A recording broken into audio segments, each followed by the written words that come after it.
Now, within that other half, that left half, the inside sales, this is another slide that just talks about drilling down a little bit more into some ways some transactions can be structured.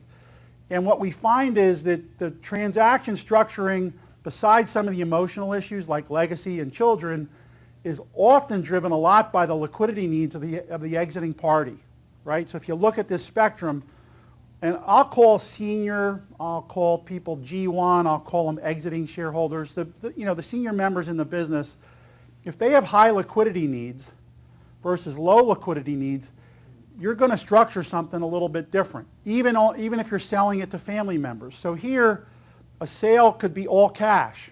So you have a senior generation family member that hasn't saved a lot, doesn't have a clear retirement picture, and they're selling it to their kids or someone else, and they say, look, my goal is to get all cash.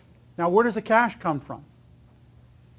Typically, in an inside transaction. The business, where else? Profits of the business, where else? To get it up front, I mean. You borrow it, right, from the bank.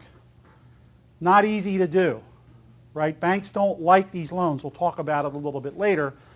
But, if you have a senior family member that needs cash and says, look, I'll sell it to you, but I want all the money, typically the only place to look at that is whether the company has some reserves sitting around or you go to the bank and borrow it. And that's not easy to do, okay?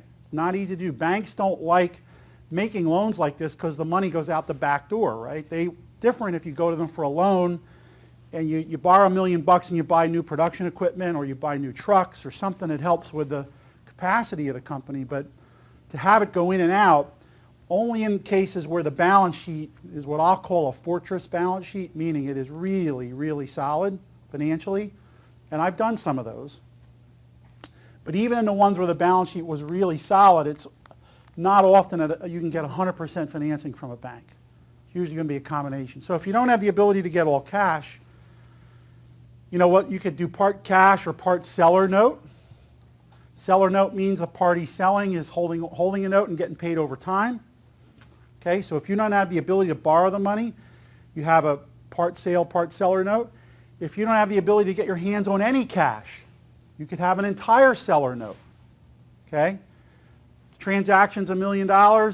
Company doesn't have the capacity to go get any money. You exchange the stock, and now the exiting person's holding a note and going to get paid at an interest rate over some period of time. Okay? That happens a lot. Some combination of these two, as we see often. When you have a case where you have some estate planning and you're really tax focused, and I'm going to give an example of this, you can do part gifts and part sales, where maybe the senior generation's needs aren't high liquidity needs, but they still want some money. So you move the business part gifting, part selling, or for some kind of a compensation plan. Okay, we do actually a fair number of those. And then all gifts. So this happens. So why are they colored? The two yellow boxes rarely happen. It's rare that somebody just gives the whole business to their next generation or to employees. Ryan said his favorite thing up there is the all gift. Is the all gift? Yeah, Ryan's a next generation member of the family. He likes the all gift option. It's very tax efficient. But more commonly, there's some combination of stuff that happens in these, is my point. So transaction structure really matters. And we'll talk about terms and conditions and stuff. But more often than not, this isn't as simple as going to the bank to get money or just giving it all away. It's a combination of a bunch of different factors. Now, all I've tried to do in the bottom here, and I'm not going to go through each one of these, red is bad, yellow is moderate, and green is good. So in a sale where there's all cash, the existing shareholder risk, meaning the exiting party, that's a really good thing because they're walking away with cash. But it may not be tax efficient, and there's a lot of business issues because now you loaded the company with outside debt with a bank that's got rights and it's got covenants and all that other stuff, very structured. Here the business issues on a seller-held note, the business issues are less severe because it's a friendly party, right? You're not borrowing from a bank. So you can structure things, a little more in a more amenable fashion. So you'll notice here, and I'm going to go through this in an example, tax efficiency is really good on this structure, which I'll go through later. So taxes really matter, right, in a private company? Are they the first thing that matters in an acquisition of a public company? They're on the list somewhere.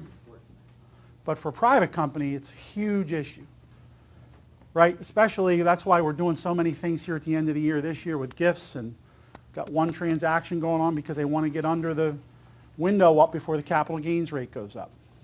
And that was a driving force to pull the trigger for one of our clients. So a lot of options on inside sales.